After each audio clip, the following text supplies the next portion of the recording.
everyone, this is Taryn, and I never thought I'd live to see this day. Blade and Soul is finally going to be released in just a few months. Not only that, but Wildstar is going free to play. Is it Christmas already? Because I'm pretty sure it feels like it's Christmas right now. Anyway, let's begin. FreeMMOStation.com.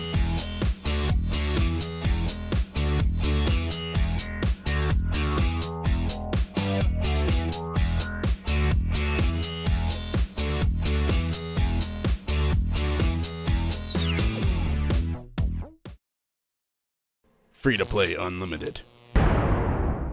Once again, rumors turned out to be true. NCSoft revealed that Wildstar is going free to play in the fall. Wildstar is still going to feature optional in-game purchases as well as a signature option for players who want a few extra perks, but the game is said to be completely free, no restrictions. You can level up to 50 and achieve path level 30, same as paying players.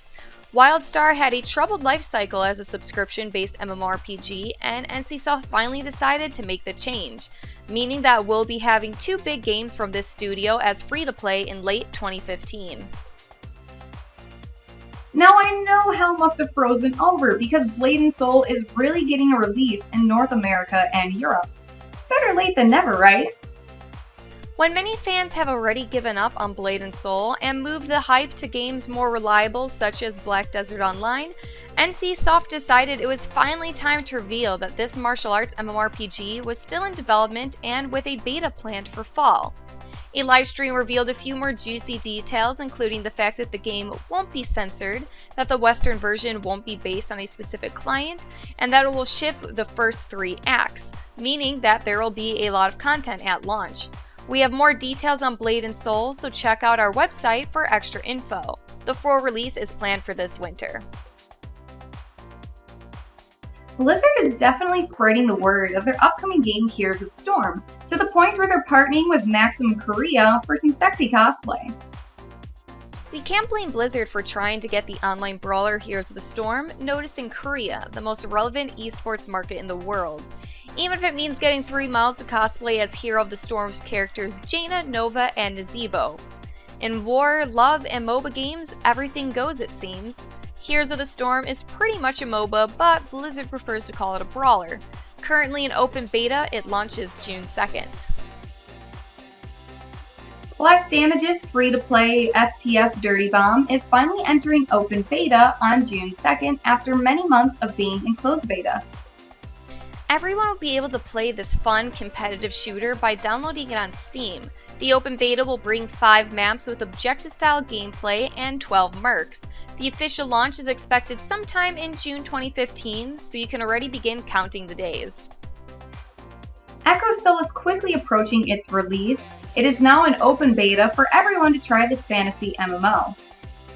While the stress test had players trying the game without a need for a key, after a server wipe came a few days in maintenance and the open beta, which began May 28th, no more wipes, no more beta keys, you can now begin leveling your characters without fear of losing your progress. Echo of Soul isn't a very consensual game, with some players loving it while others dismiss it as generic. What do you guys think? With summer approaching, we're getting more and more games to show you guys. So much for going to the beach. Here are a few of those highlights. Hopefully we don't suck. Our tank is not too slow. It's not too fast either. That guy's really fast. So he's going to go ahead and scout for us. Hopefully he's going to pick out some enemies. And we're actually going to go ahead. Repopulation also has a 3-faction PvP system, which you can even set up alliances with other factions. I won't go in depth with this feature though, as I was unable to experience it. You know, the whole getting lost. When crazy spellcasting characters go at it, all hell breaks loose. These fun folks are so chaotic that besides killing the enemies, they can also kill each other. Talk about getting your priorities straight. The first one to write the answer in the comments will see his or her name featured in the next free-to-play unlimited episode.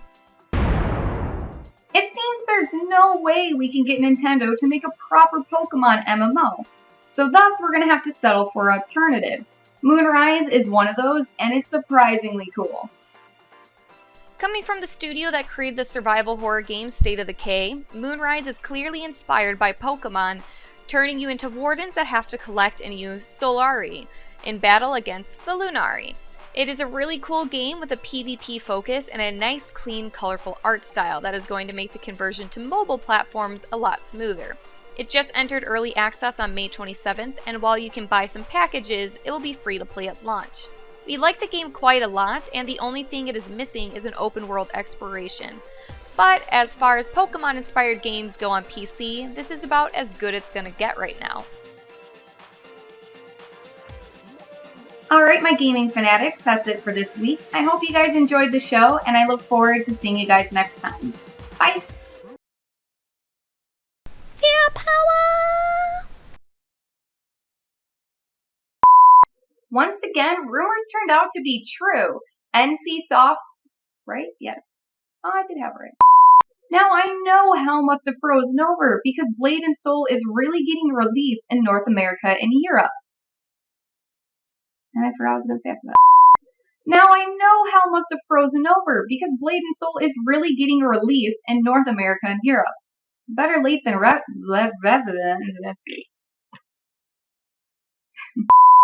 Splash Damage's free-to-play FPS Dirty Bomb is finally entering open beta after... I forgot to add the date. Echo of Soul is quickly getting to do stuff.